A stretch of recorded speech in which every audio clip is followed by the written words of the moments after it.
C'est là où Nzambe a soumeli mukuna pulu pulu na elongi. Ce n'est pas moi. Quand tu lis la Bible, et so bisabiso na Malachi, et surtout 3 versets 6 à 4 ngai na kusumela bino nyai na ibongi. Na la mukuna bakangi na makapasi ka ne carrément. Mukuna bini. Kaka na lié très saint. Frère, la nature nous conseille, monsieur.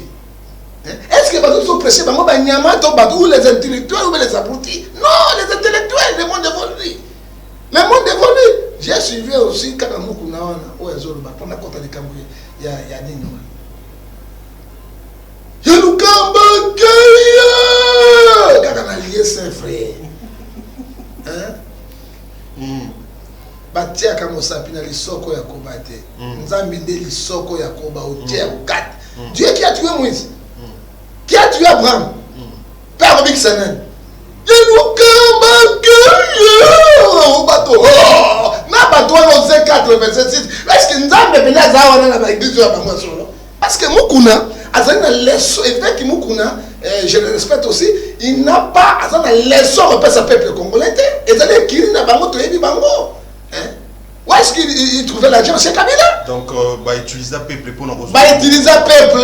Le gouvernement fournissait l'argent. Papa Beknis, vous avez combien? Alors, ça, c'est qui Pierre Kabila?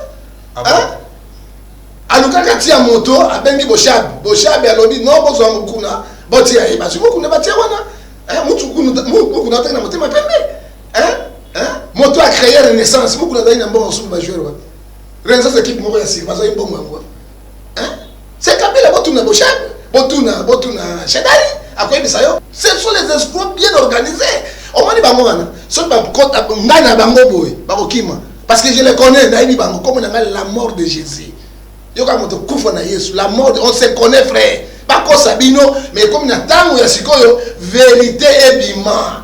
Il faut vérité et bima parce que, Bagno, la subinoté, Mbito,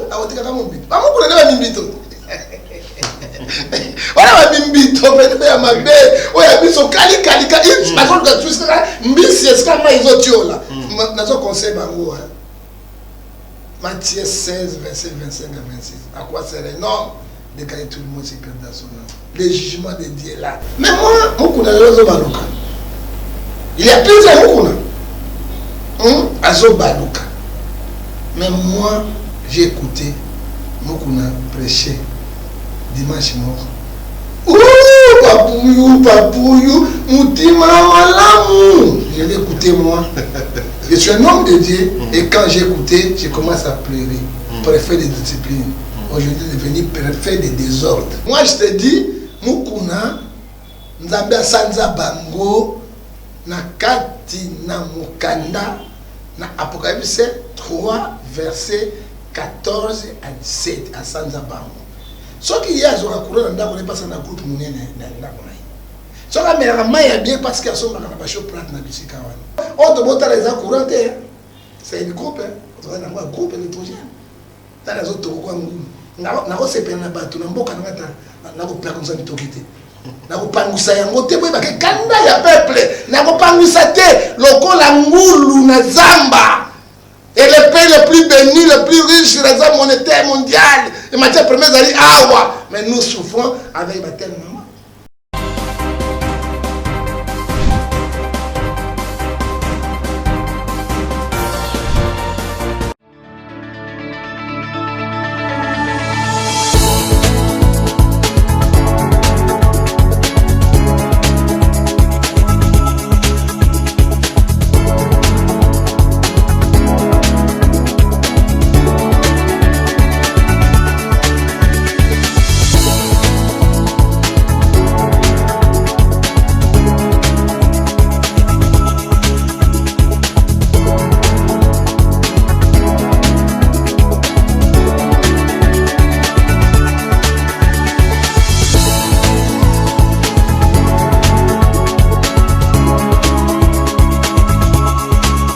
Je vous recommande la boutique La Londoloise, c'est Judith Londolé.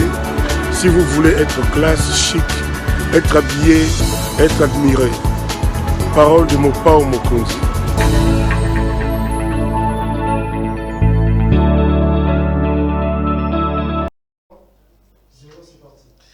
Bandeko Balandi Sepel Télévision topesi bino merci mingi na ndenge bozali susu liboso ya ba TV, ba laptop, ba téléphone kolanda biso, ba humble serviteur na bino ya Sepel Télévision.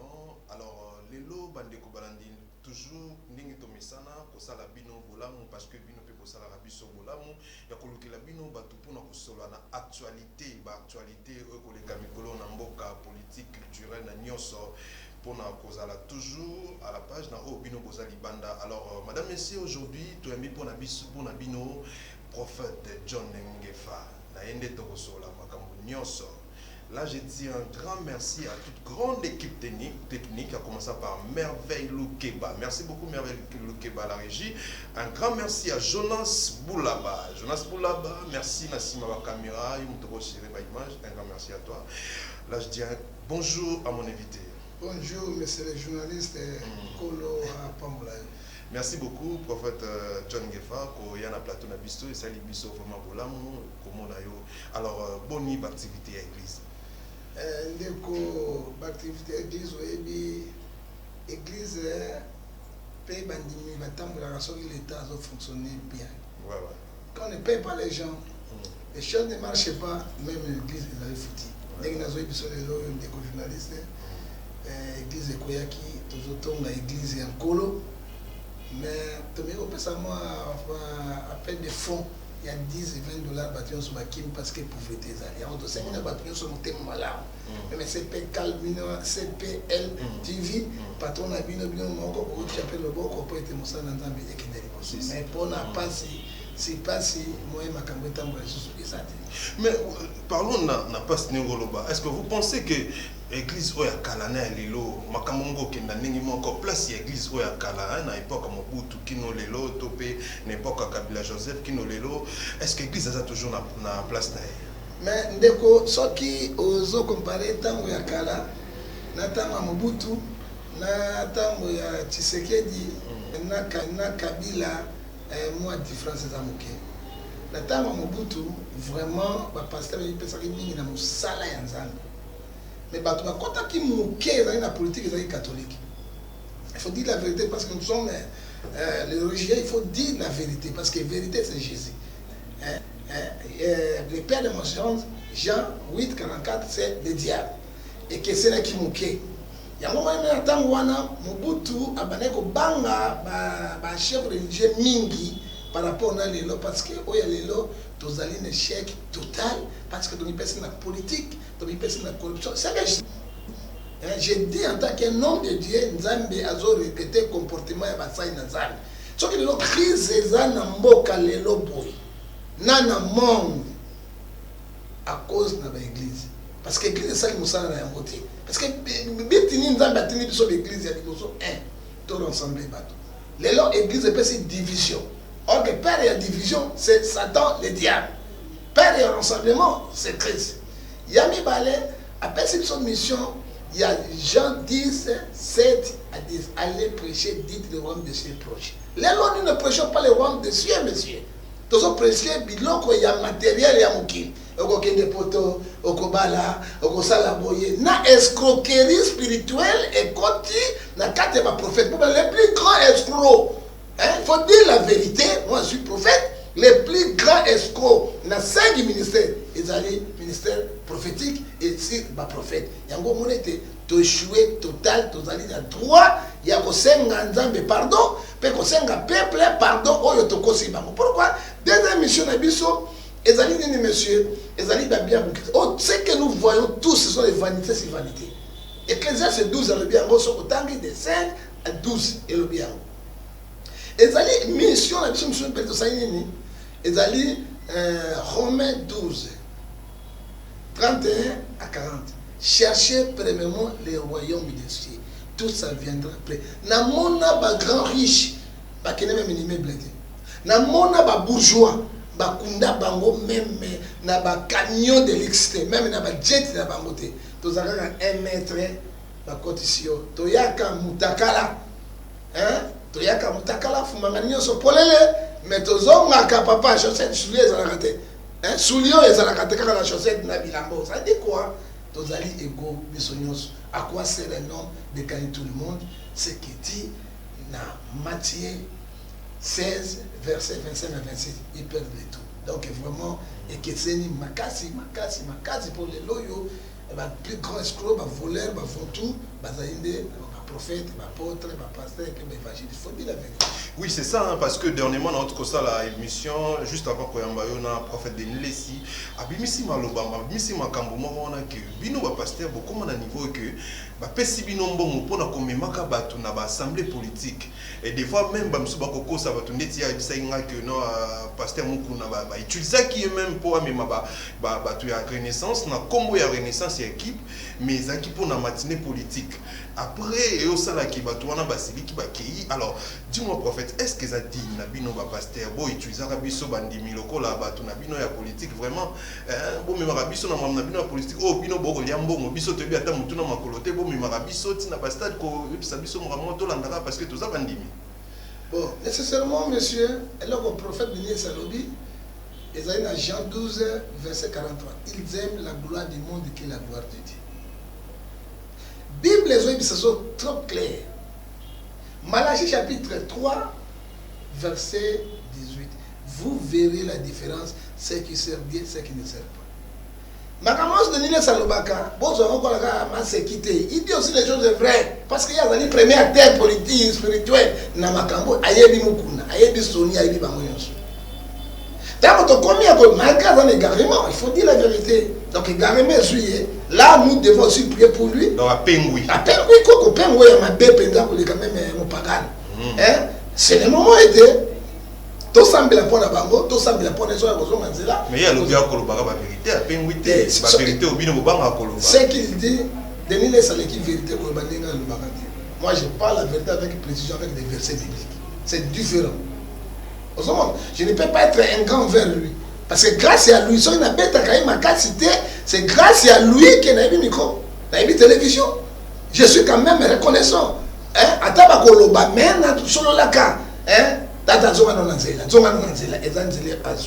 Pourquoi tu as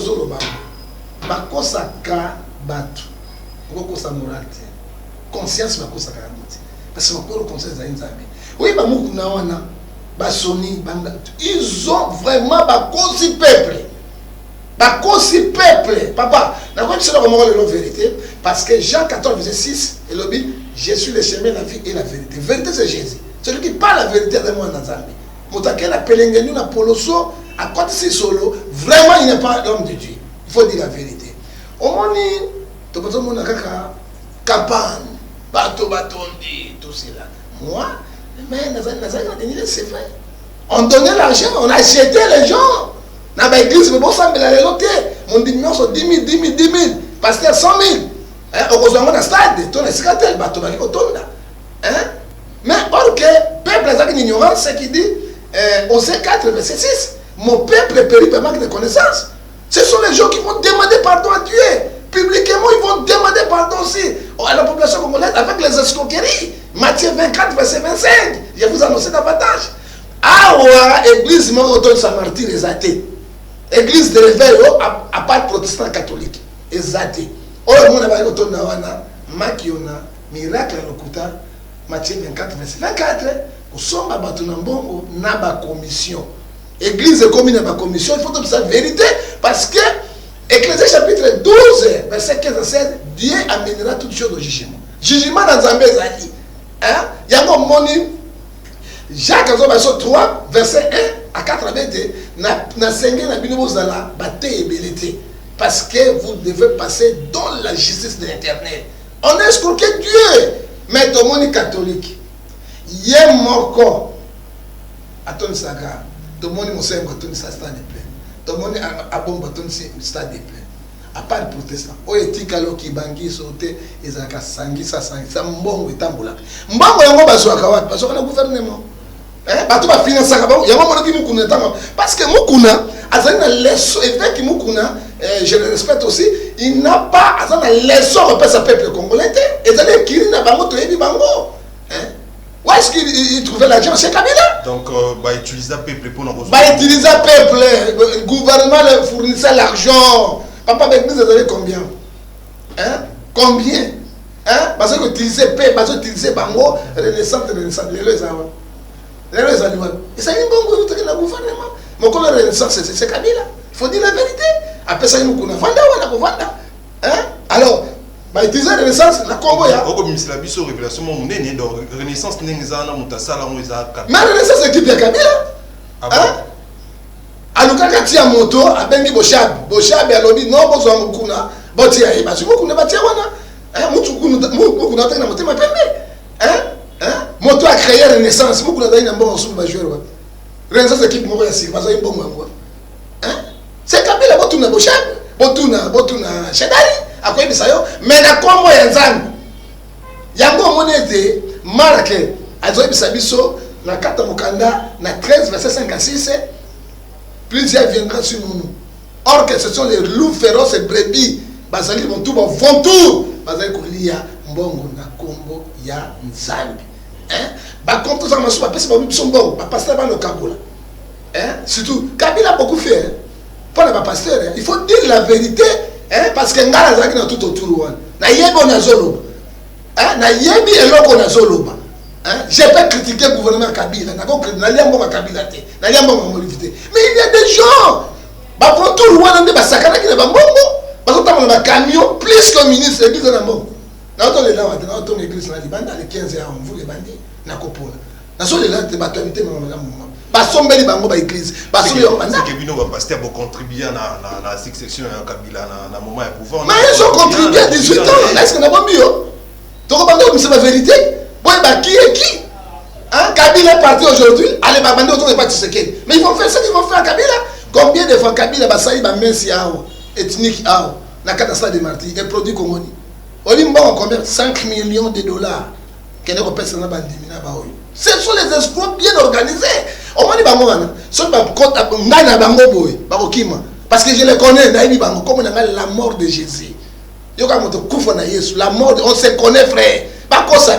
Mais comme vérité et bima. Il faut vérité et bima. Parce que et puis, miracle, c'est que Denis s'est dit, c'est vrai. Et ça, mais c'est comme ça, c'est un miracle. Bateau, on a ça aussi, bateau pas malade. Il y a un motasani, il y a combien, combien. Ah, et moi, ça, attends, parce que ça, système va faire. Mon talent, il est tout comme moi, je vais prier maintenant pour les affaires. Papa, c'est $3,000. Ah, dis bien, la monnaie, les faux miracles. Si on tourne, si on monnaie, elle a mal de couleur, ni de chocolat. Il y a le chocolat, mais c'est après le chocolat, tout ça, ce sont les escroqueries spirituelles bien organisées. Ils vont payer. Galates 5, 6, 6, 7, il dit, c'est que l'homme a semé, il moissonnera. Merci beaucoup l'homme de Dieu pour l'éclaircissement, c'est très important. Alors parlons de Mambouya, il y a politique toujours. Tout le monde, après Makamwana, tout le pasteur Sony, qui dedans vraiment dans le pouvoir Kabila, mais qui cause mais tout le monde a évêque Mukuna, il y a continuer quand tout le monde qui a commencé à Kabila lobby, après Babébani, il est là Fati.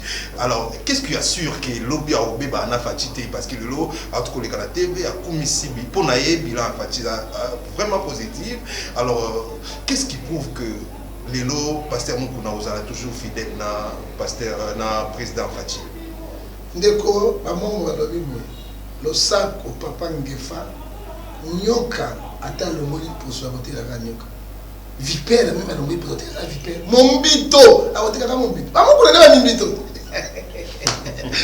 Voilà ma bimbito mais ma bé oya biso kali parce que tu sais mbisi eska ma izotiola nazo conseil bango Matthieu 16 verset 25 à 26 à quoi sert non de gagner tout le monde c'est dans son nom le jugement de Dieu là Romain à ebisi biso na 4 na mokanda na Romain 14 verset 10 frère libanga libati tchakunde ko sekate oyebi na mboka na biso nous n'avons pas les vrais politiciens, nous n'avons pas aussi les vrais hommes de Dieu. Bon, vous connaissez le Sangwana tout, ils ont dit Apocalypse 15, verset 3 à 6, nous avons bien entendu.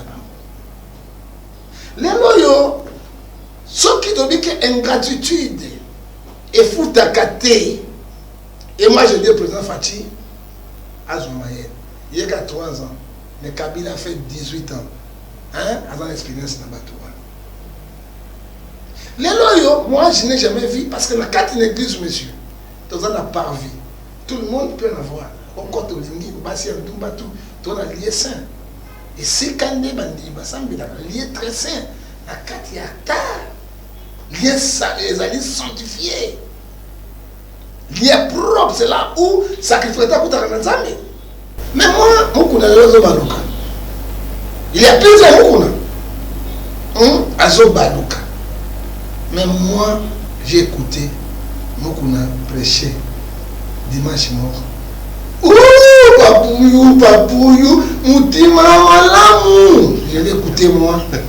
Je suis un homme de Dieu et quand j'ai écouté, j'ai commencé à pleurer. Préfet de discipline.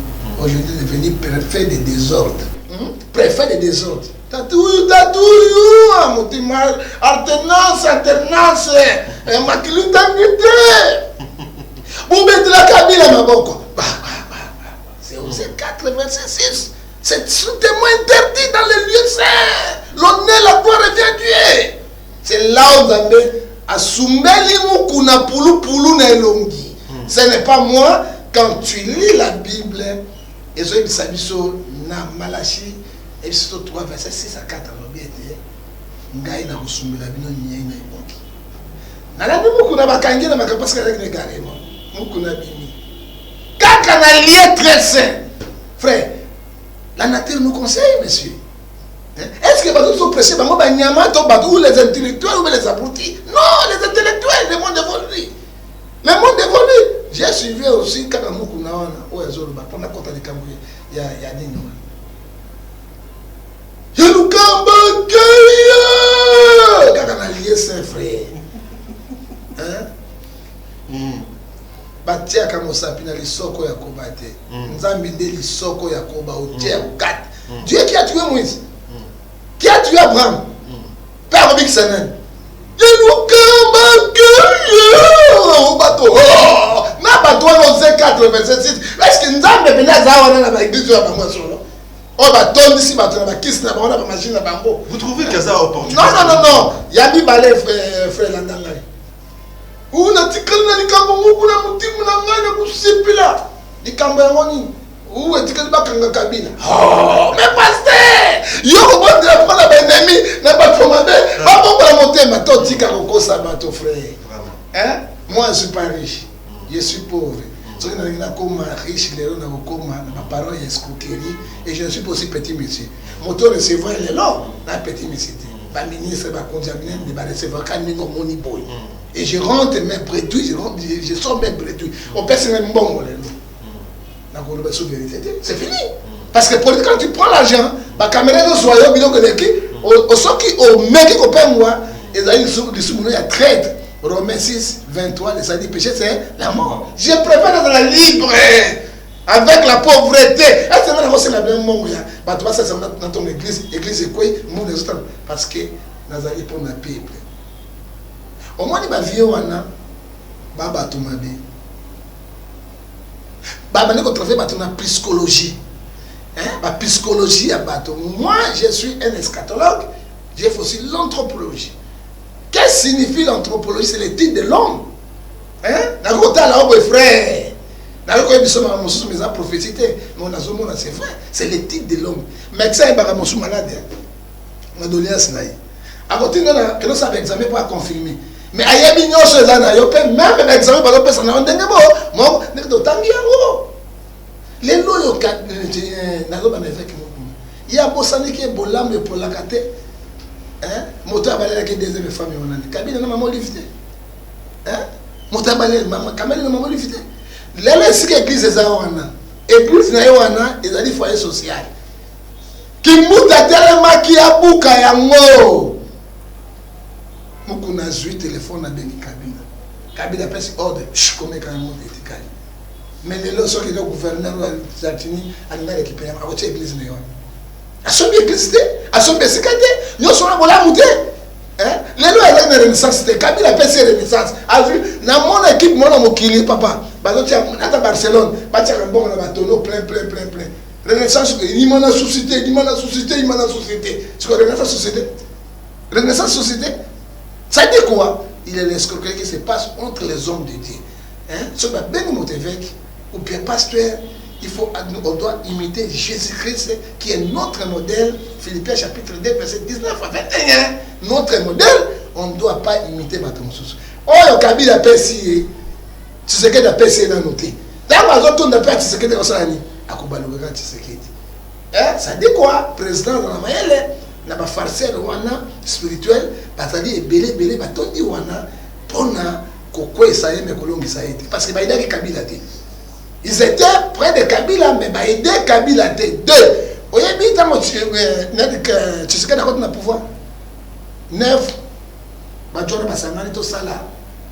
Merci. Église Nostra de Mati à paix. Ndenge Kabila Bandeko Misambon. Bapesa Ndambo. Père yango ezali wa. Père yango ezali wa. Ba ye même pas nanga. Donc personne 200 000 dimanche à l'élo église septembre et sambelate mon petit là église septembre 200 000 na 100 000 francs allez pour ça va 10 000 pour ça va 50 personnes pour tenir le bis au matin ba mo ke kuna frère et là on a nzamba qui n'est pas force et là on a nzamba qui n'est pas escroquerie frère Proverbe 15 verset 3 les yeux de l'Éternel est tout lié, il regarde le bien et le mal. Est-ce que tu soumis beaucoup? Tu soumis beaucoup? Ceux qui ont mboka, papa, ceux qui ont moni puku ya zamba na kati ya ndako loba lisobe ezeki. Congo ezekati. Beaucoup de gens tombent la Congo, Congo. Mais la Bible me dit, monsieur les journalistes, Joël chapitre 2, verset 17 à 18. Ceux qui m'assagent même Sangani, Babeli Nzambe, ceux qui m'appellent dans Mokawana, Nzambe, na Kolongo, Yango, est-ce que le paysan à Congo? Chaque jour, mes frères, mère à Beni, à Boutembo, à Goma, est-ce que le paysan ali? Entre-temps, le pasteur, ah, bah, vous l'avez dit, bah, vous l'avez dit, la politique. Bah, il y a bien la politique, bah, vous l'avez dit, colonioso. Mais est-ce qu'on peut dire que le pasteur va contribuer à la destruction en Boko? Mais moi je t'ai dit, on a échoué, on va demander pardon. Pas mon yakamo va finir ça, va yakanyos. Mon va finir ça, va mon na kindumba, va mon na bandumba te. Mon yakanyos à chaque basirachté, à zaraboité, qui mouta là mon yakan. Professeur Diop fait une belle bazani mon yakati. Peut-être pas qu'ils aient bazani mon yakati. Bazani même mon site mon yakati. Mais moi, yakamo va finir ça, va moi aussi. Ce que tu ressens, pardon, parce que il y a pasteur, il y a apôtre, il y a prophète, et puis il y a évangéliste, et puis il y a docteur. On a échoué, frère, on a échoué, parce que les autres qui m'ont dit, dans ce bisayo, ils ont escroquerie, et pasteur. Ce qui biso tout ça, il y a 9 confessions religieuses. L'État comme il a dit. Biso tout le monde comment? Parce que la population, nous sommes là, bazan n'est pas une biso. Ok, tout côté d'actualité, mon rôle c'est Beli Lissou sous mon sein Nzambe. Alors, tout ça na moi souci mon Mikolo na kati mboka, gouvernement la ka ki ba toute population o ezali na nzala makasi, ke biloko koleko kita, ke ba billet d'avion ko kita.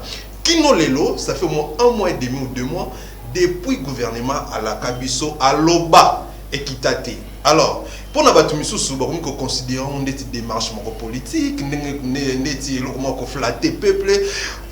Est-ce que pour nous prophète, est-ce que c'est faisable d'abord que nous entre temps on a fait entre temps on a chef de la compagnie d'aviation est-ce que c'est possible que tout le monde a qui le sosopé qui dit misunipe qui dit tout ça et puis billet d'avion? Bon, ndeko nago biselo komoko boye. Namboka na biso. C'est que moi, j'ai constaté, Maloba et l'équipe Misala. Il faut Misala les Kamaloba. Quand un chef parle, il donne l'exécution. Ça c'est fait. Et puis, dans le cannabis, suivez ça là. Nakina Beo Kita. Maloba garantit un dako 3 mois maximum. Les loyaux, n'a pas 10 mois. un mois, il y a un commissionnaire, donc on a 11 mois. Ça vous en avez besoin d'un côté. Mais l'État fait ça qui décret. Parce qu'il n'y a pas de suivi. L'État a démissionné. Partout dans le monde, l'État est actif. Il a démissionné. Hein, papa? Il y a mis dans l'émission, couvre-feu ici, la raté. Mais dans mon état, 23h01, la police va gagner dans le camion, et là, il attend la baraille, parce qu'il va respecter un moto. Maintenant, il va 0 et 1 heure, il va monter à poteau, et ils ont tambour. Donc, il va jouer à la mission, il va y avoir une carte d'esclavage, il va y avoir la prison, il va y avoir l'ambiance, il n'y a pas de suivi. Donc, quel est le cas?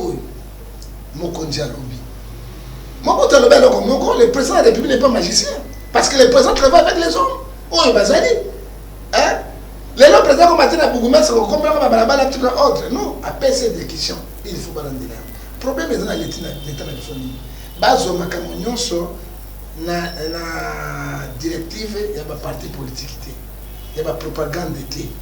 Peuple est là, les mines passent. Peuple qui a un courante, peuple a un maïté. Peuple a un maquignoso. Tant que la qui est là, célibataire, balaka moi cité. Motakufa ya moi cité, mais le moi ça voilà pas non papa. Avant ni na 22 heures, il y a déjà 12 heures. Alors c'est la makamura. Donc la peuple congolais. Les lois il y a pesi socio kita carton à 10 $. Et pourtant quand on a 45 $, 50 $. OK. Puis on dit à 75 $. Et qui t'a 15 $, on t'a dit oui, sur les salaires, ils ont un malin. 1. L'État n'a pas entrepoté. 2. L'État a zali na biloko oyo bako bengi sangwe zala ate on a moins cher te. Yami sato, opérateur économique les amis biloko la bango privé personnel, ça n'a rien à voir avec l'État. Pas foutre à la taxe. C'est comme biloko no qui est na moyenne. 4 mboko bazini kwa Tanzanie. Biso dans ba fleuve na ba lac. Dans l'océan, et puis, bateau bazo kanambo kabilo que ça le matin, ils allaient banciens, bateau bazaki na pouvoir. Quand tu vois, nous vivons aujourd'hui au Congo comme un Brazzaville. À l'époque de l'Issouba président, Sassou Nguesso, ancien président. L'Issouba dans la capitale, Sassou Nguesso est rentré dans son village natal Oyo. Et Sassou avait beaucoup d'argent avec ses ministres, avec ses généraux. Ils ont bloqué l'économie, ne respirez pas. Ils sont pas quittés. Ça sous payait les gens les 25, chaque les 25. Ils sont comme ils demandent pas toucher à la vie. Pourquoi ça soit bloqué qui a mon tout? Mais c'est que nous vivons aujourd'hui au Congo. Tant au reptile, il y a c'est ça l'ennemi. Kabila na bateau ba di mboka oyo. Ils ont dirigé le pays pendant 21 ans. Je me suis retrouvé dans le ça la bilan mon bout de 32 ans. Non, il y a pas de choses qui dit, hein, là, il s'agit de bilan, mon bout de la nini ou il est qui. Président peut dire quelque chose. Papa va dans bunda. Azo sala ko sala papa. Lobo musabimo le facilité. Loi moyembi bando ki basé na noté. Faire à lobby dans la sémazo mamoto. C'est la réalité, va faire va démonter. Et bien on se pas bimisaka boy, ce sont les choses de la matière. Dans la sémazo mamoto. Hein? Yo kamati bato wana. On va préparer 2023. Pour pas l'homme, va destituer, va bloquer yo. Yo dans un cahier de charges. On repasse la population. Dans la kaki bino soso, dans la kaki bino mai, dans la kaki bino courant, dans la kaki bino va vieux kita, bino ko tout. Si ko nyonso ni peuple azo ko kama kana motema na ye. Cahier de charges ni repasse katuna ba. On lié de pèse. Na ba militaire ba combattant. Ba sunga mokonzi ya mboka po abimi na kati ya parti na bango, parce qu'on détruit mokonzi ya mboka, il le détruit. Les présidents ne savent pas. Ils ont parti na yé, yango moi Bible lobby. Dans Matthieu 10, verset 35 à 36, l'homme aura l'ennemi les gens de sa maison. La Bible dit aussi, Matthieu 10, 15 à 16, je t'envoie les brebis au milieu des loups, soyez prudents comme les serpents. Ça c'est ce qui t'a entendu. Billet d'avion, on va avoir 105 $, quelqu'un a 205 $. Rien n'a changé. À gros pas sur Kabila Tika qui a un ballon mollier. Hein? On a un gros pas si on soit Mickey. Après, il y a des choses possibles. Et quand moi je vois Moukouna, un homme de bien, à Zoloba, bilan positif. Bilan positif, moi je te dis, Moukouna, Nzambe asanza bango na kati na mukanda na Apocalypse 3 verset 14 à 17 asanza bango. Ce qui y a sur la couronne ndako ne passe na groupe munene na ndako na. So ka mera maya bien parce que asomba na basho plate na bisika wana. Kende na bumu, kende na Selembao, amela maya mabulu na centre ville. Maya mabulu. Na bakati muso akinchasa basala 3 mois 4 mois na couleur électrique, mais tous un pays producteur de courant. Tous un barrage d'inga. Tous ali pe na barrage mobaïbo. Non barrage à Zongo. Mais quelle est la Brazzaville comme on a molili mokolo mokote? Zimbabwe, Afrique du Sud, soit courant na biso molili mokolo mokote. Nous sommes sacrifiés dans notre pays. Mukuna ake akanga monoko atika kolobeza li soni. Ayebi makambo ya sala, il ne mérite pas d'être placé. Soit quand il y a comme un politicien, il doit être politicien. Et alors, quand il y a un moto dans Nzambe, oyo Nzambe atikeli biso, ya liboso. Et quand tu écoutes les paroles de Mukuna, ce sont des paroles vont à guerre. Les paroles de coterie tribale. Un homme de Dieu ne doit pas être tribal. Jésus nous a laissé un petit commandement avec précision. C'est Jean 13, 12, verset 14. Je vous laisse les dernières promesses avec précision. Aimez-vous les uns les autres. Est-ce que Mukuna dit hein? La parole égoïste. Il parle sur les paroles vont à guerre. Et ça dit quoi, monsieur? Est-ce qu'on peut dire que ça pour un tribalisme? Non. Ce qui est faux, c'est que nous refusons aujourd'hui les paroles 1000 collines, radio 1000 collines. Je peux dire à nos frères, toi 450 de Tini, Balouba ce sont nos frères. Balouba, ce ne sont pas les Rwandais, les Burundais. Même moi, mon nom c'est Ngefa Hassan Moto John. Parce que Mobutu a dit unité nationale.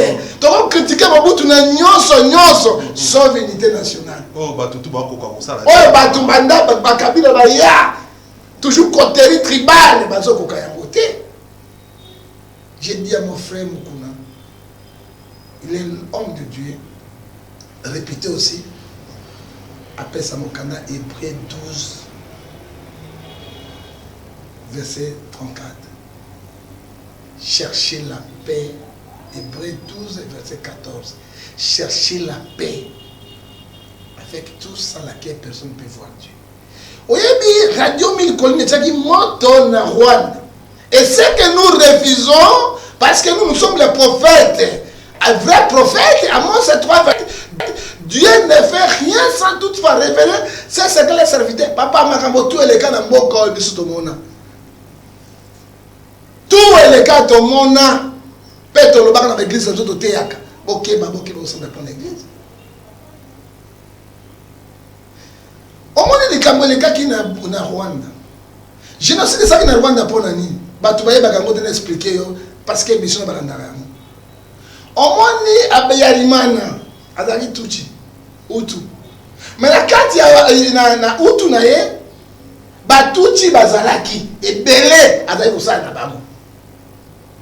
Côté de Gagame, Azali Tuchi, Utu pe Bazalaki pe Belé, et pas il y a Gagame.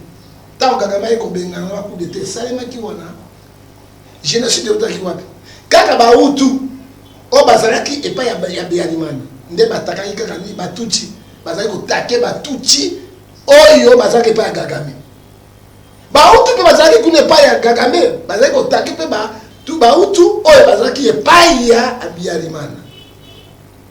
Et ça c'est quand on est président de la République il faut pas tout bazali kaka Kabila il faut tout kaka Katengete hein na on passe exemple dans Sankara Zolo Balelo hein Kabila est au pouvoir Papa Tshisekedi en 2011. Hein? Et là, on dit Zakaria André Kabila. 1 Timothée, chapitre 6, verset 10. Mongo. Après, il ne connaît pas ce qu'il dit catégorie. Bon, chat Bazaliwa. Ah, c'est pas Kabila Télélo. Hein? Baton baluba baza combien par Kabila lelo ba trahir yango te ezali kambo ya trahison osomona lelo eloko yango totika eloko oyo ekobota bien te yango mpona ke ntango basalaki yango écoutez mpe basoda kakami ndemoni génocide esalemaki. Est-ce que vous pensez que lokola olobi ndeko na biso Zakari Baboba est-ce que aza motu mo ozala exemple te aza exemple te aza exemple non azali na exemple à suivre ata moke te. Quand tu vois sa parole comment ils ont communiqué bateau un député national un homme d'état ex-député ancien député national eh bien ce sont des hommes d'état hein akoya balangage wana kwa buyaki te akoza nango te. Et pour ce que moi, je suis acteur politique, je suis la parole ya douceur ndinga zalité ndinga zolo ba wa ba non to zana tina ya tribalisme na mboka na biso te parce que tribalisme na mboka na biso ko bota maloko ya malamu te parce que trop de haine trop de jalousie et koti et puis na bandeko ba yei basongi président. Mais pour ceux qui disent que non ba poste tout ya minene ya mboka eza contrôlé na bandeko na biso baluba alors ba au mon système moko ka na Kabila ndeko continuer le soto ki na banque centrale tout moni ndemo so mulu mutako chapeauté na ba cour tribunaux tout bandeko so balu ba chapeauté ministère ya finance ya budget presque ma union so ya minene tout moni kuna et c'est là pousse ba tout so baloba que tribalisme eza ko salama na gouvernement. Est-ce c'est vrai? Omoni nzambe apesi moto biloko misato frère ndengo zali wana apesi intelligence apesi science et sagesse pour réfléchir na kata molimo na yo tamona biloko bo misato corps âme esprit biloko misato différent mais dans la kata corps sagesse il faut raisonner même Kabila ça ba soyez combien baluba combien nous tous les Kabila ça baluba hein Bangala asali presque na bato yonso mari bakata asali presque na mo bato yonso mais to boité parce que régime on ekendeki o mosuye le président akokai ko nomi bato ko etini moko et tout ça la mabe et tout ça la bien mabe biso to ba population to vandi toujours kamaloba qui non a saigné oya saigné esali mbutu parce que baboya ki rosa malonga parce que mota Kabila oyo wana pe aza moto aseka no ya kibangiste bayekala ni mpona kodétruire mboka papa crise ya mboka oyo tozanga ngulu ebandi depuis 1960 ti Mobutu tokei Kabila Kasavubu était voté avotaki na parlement asotoproclamaki Kabila le père n'asotoproclamaki na coup d'état na ye parce que bato bavotaki ete ye akozwa $680,000 wana. Mais toké na Mobutu mais bani rouge et vert to voter il était voté Mobutu était voté la démocratie il était voté et père d'alternance pour la démocratie c'est Mobutu ndi afungula ngona sele ndi afungula la démocratie na meeting ya sele c'est Mobutu c'est pas ce que de paix pour ça que boya mais c'est ça manangote azalaki voté Kabila aussi azalaki voté. Mais ce que nous voyons aujourd'hui, Mobutu a dit que c'est une unité nationale. Même Kasavubu, mais le premier ministre n'a pas dit. Hein? Ouais, mais ça c'est pas trop de l'année. Le Mouma, non? Ça c'est mon tête. Hein? Ministre de la Justice, ça c'est qui? Hein? Ça c'est mon gars là. Atiaki Bato Batouillon Sosikamo. Parce qu'on a Moukamba Kadia Tanzemba, un Moluba qui a dirigé le Grand Équateur. Na période de Mobutu pendant 10 ans comme gouverneur. Mukamba Kadia Tanzemba ali vivant. Otu na maman Zuzi ya Mbombo. Un Moluba. Voilà du proche ya Mobutu. Mobutu n'était pas tribal. Nous disons ceci. Il a qu'on a tribalisme et toboui. Totika. Et bango basala.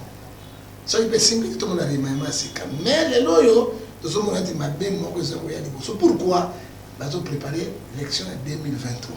Est-ce que 2023 et qu'on est kana kimia tu na kimia te na attention mboka zana yango na bato bazana yango na souffrance bato bazana yango on croyait que ça va changer régime moi makambo mosusu ekokita Kabila tiki musombo pour la mungala e babe embele à 500 embele na musombo 1200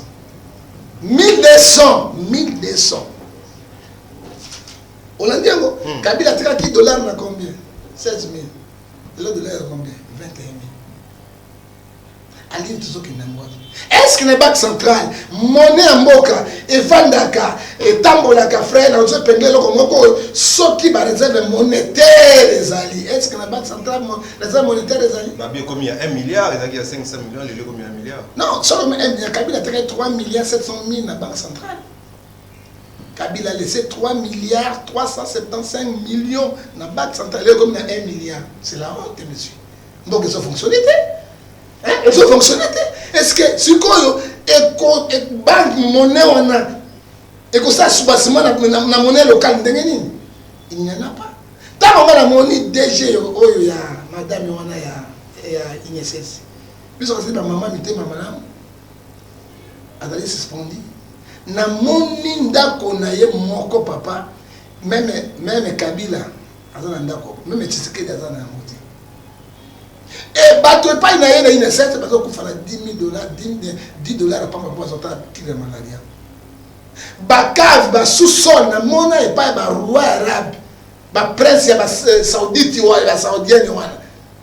Oye ba mbongo ebele bandako wana. Mais telle maman, elle peut détourner l'argent public de l'État et nous souffrons. On te montre les courants. C'est une groupe, on a un groupe électrogène. Dans les autres nako sepena bato na mboka nako plakonza mitokite nako pangusa yango te boye bake kanda ya peuple nako pangusa te lokola ngulu na zamba et le pays le plus béni le plus riche réserve monétaire mondiale et matière première ali awa mais nous souffrons avec batel maman pe ko soka na suspension bako botola nda côté et l'autre côté. Mais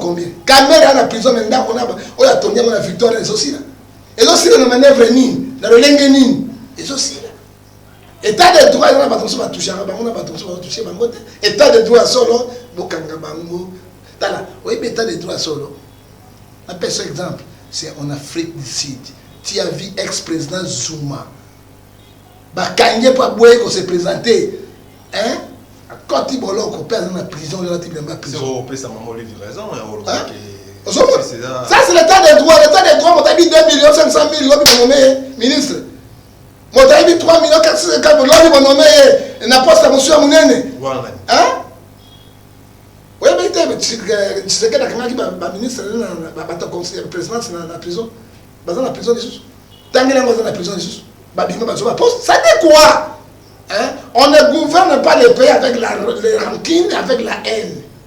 Hein? Mais tu respectes la constitution, tu as justice, tu as solo la place. Merci beaucoup, prophète John Ngefa.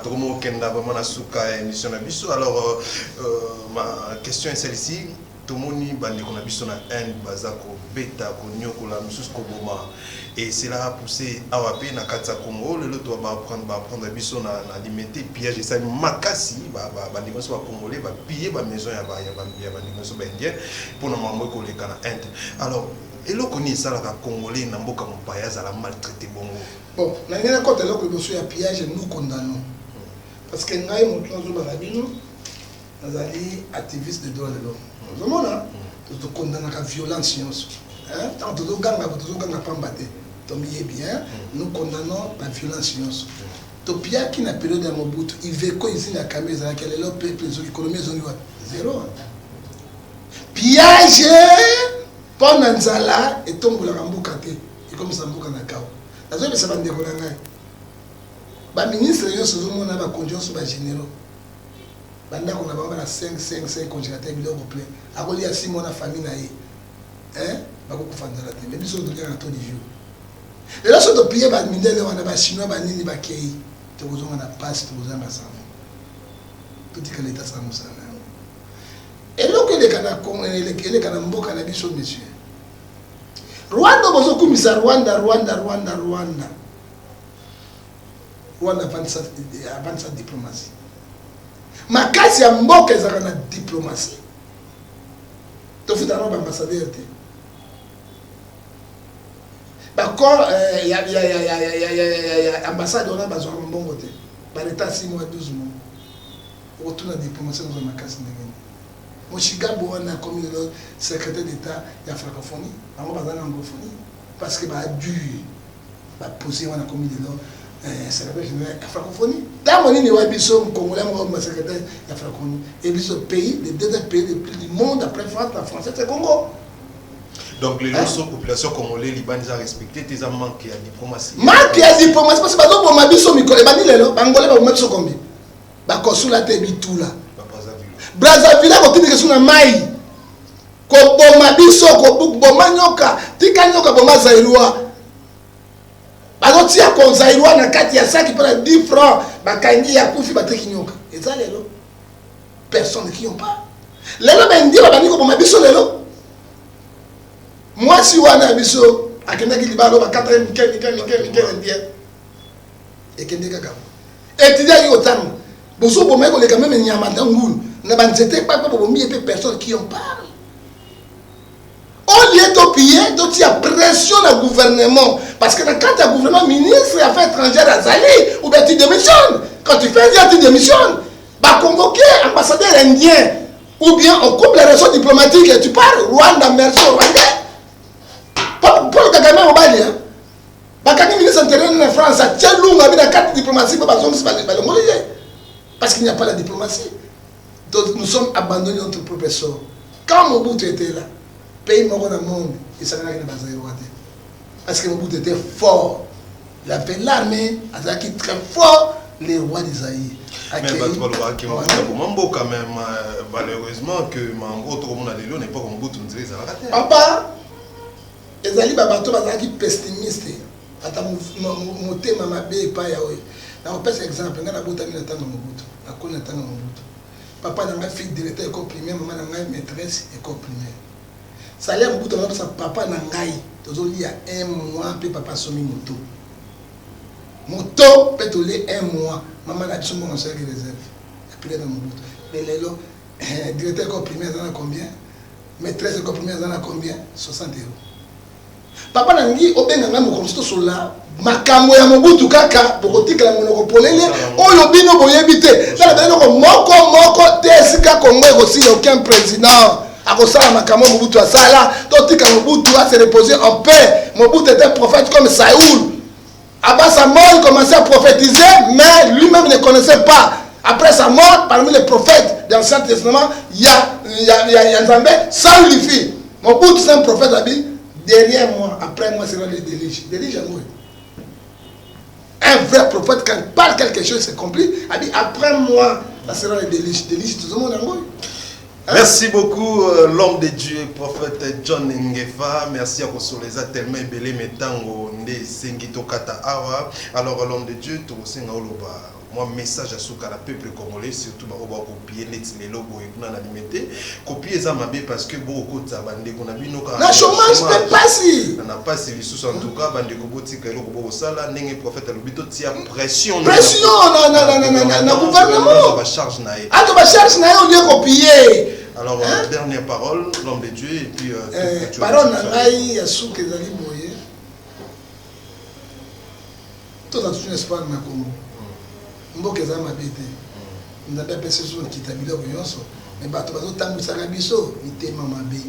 Balingi bakongolais te. Accord à Mboudi. Kabila, 21 ans de pouvoir. Akokisi ya Mboudi. Tu sais que tu as accord à Mboudi te.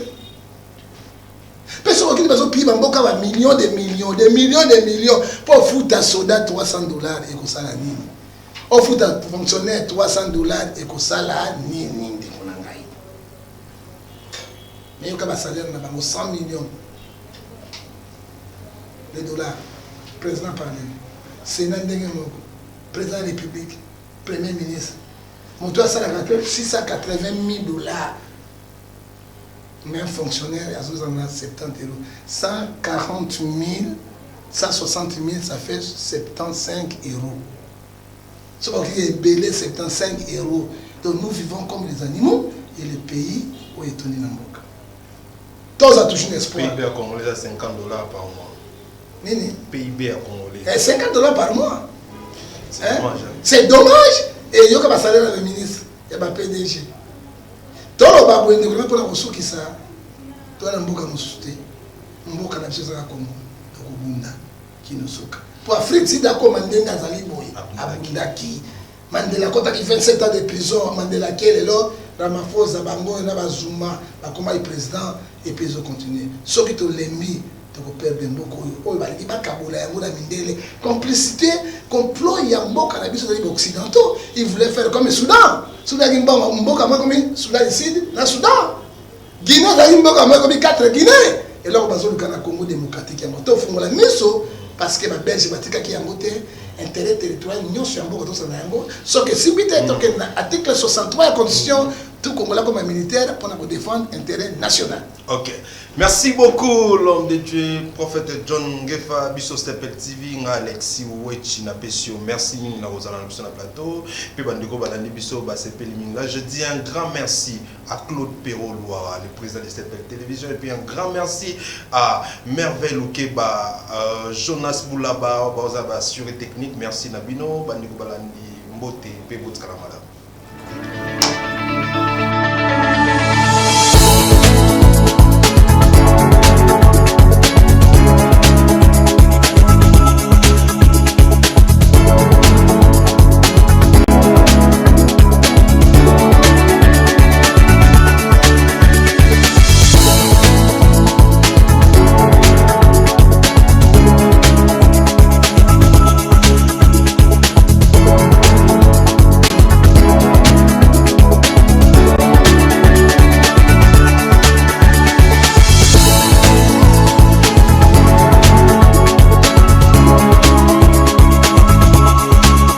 Je vous recommande la boutique La Londoloise, c'est Judith Londolé. Si vous voulez être classe, chic, être habillé, être admiré. Parole de Mopao Mokonzi.